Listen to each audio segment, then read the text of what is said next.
Hey guys, Clear Blue Realty coming back at you with another video. If you could do me a favor, hit the like button, comment, subscribe. I would really like to get your feedback, support, and comments. So I'm a real estate agent in New Jersey. I help buyers, I help sellers, I help people who are looking for apartments, and I'm going to be branching out into some other things as well. But for right now, that's what I'm doing. So today I showed this property where I'm at right now. It's a condo. It's rented for about $2,400 a month.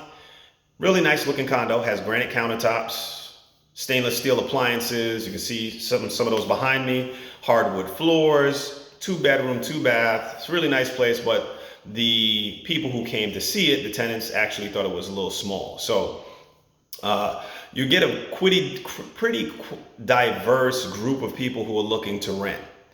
You get young, old, all different types of groups of people, right? But at the end of the day, these apartments are going really fast. So they get on the market about a week. In about a week, they're gone because they have people who are applying for them. It's pretty similar to the real estate business as far as buying homes. The homes they stay on the market for about a week and then they're gone, right? So what you're trying to do with you have to pre-qualify, just like a person who's looking to buy a home, they get pre-qualified, right? When they work with a mortgage company, are going to find out if they have enough income in order to pay the mortgage. They check their pay stubs. So you as a real estate agent, you have to do the same thing for your renters. Your renters, you're actually being that pseudo mortgage person who's checking up on their finances, find out what kind of work they do, find out how much money they make, how many people are going to be living in the apartment, those type of things, because that all has to go on the application. Anyone over the age of 18 has to go on the application, and the income has to be provided. Their social security number has to be provided. If you have someone who doesn't have a social security number, it's going to be very difficult as a real estate agent to get them an apartment, because how can I check your credit if you don't have a social security number? So I've come across that, some undocumented people, and they want to still get an apartment. I'm like, well, I can't help you. You don't have your documents. So guys, the business part of it is you can't help everyone. You can help those who have the necessary information. You can't help somebody with a 400 credit score. They're never going to qualify for an apartment. You can't, well, I don't know. Maybe you can help somebody who's committed a violent crime, but most places are going to say, oh, what? Oh, got convicted of a major crime? They're not going to say, oh, we're not approving you because you committed a major crime. But if it comes up on the NTN report, they're going to say, and so that person is going to have to try to find another way in order to be able to get an apartment than putting themselves as the primary. So they're going to have to wisen up to the whole system. Then you have some unrealistic people who have low credit scores. You have some unrealistic people who are not making enough income and just don't understand that they're not going to be able to afford that apartment. That's why they're not going to get it.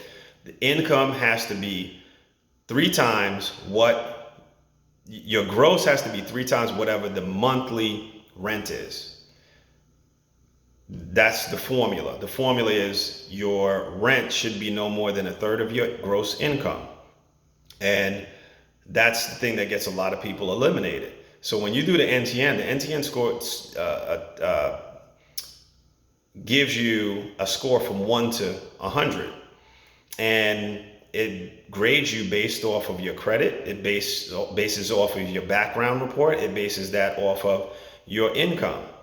And I would say if you have between an 80 to 100 score on your NTN, you are considered to be a good candidate.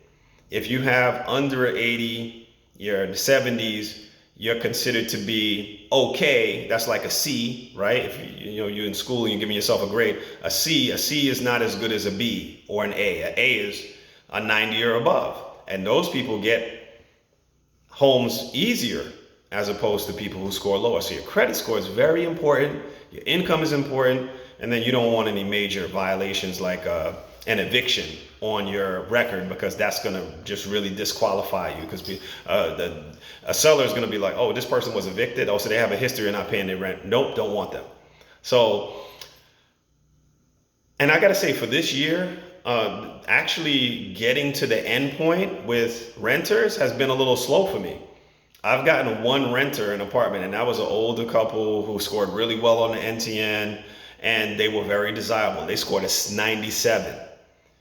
All of my other renters who scored like in the 70s, they just didn't get the place. They found a better candidate and it went to them. So I burned a lot of time this year. That's another lesson for you guys. I burned a lot of time this year trying to work with renters. And a high percentage of them are just not going to qualify, because you get people who are also on Section 8. Section 8 people, and you know, they might have a voucher for like $3,000. But it all comes down to, if the place that they're looking, they all want like luxury places, 3 bedrooms, 2 bath, luxury. I want the best. I want the best looking one, that hardwood floors and something like this. But this place, more than likely, is not going to rent out to Section 8. Why? Because it's a government. And the government now is going to come and check and make sure this is in proper order, that's in proper order, as opposed to a regular tenant who's just going to move in and there's not going to be any government stipulations on them, you know, besides the tenant trying that the landlord has to adhere to. The landlord prefers to answer to one person, not to the government and the tenant.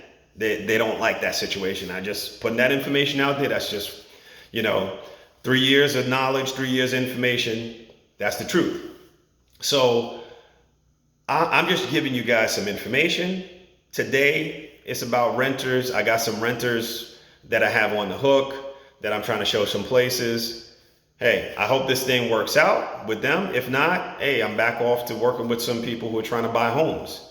I got one house that's on the hook for this month that we're trying to move forward to close it out. And that's my situation. So listen up, guys. I really appreciate you guys checking in. I appreciate you guys following with me on this journey, because this is only the beginning. And like I said, my goal is 20 houses for the year. I want to close 20 deals for the year. I got 4 so far. We're in April, and we still got, you know, two more quarters to go. So do me a favor, like, comment, subscribe. Peace. Thank you.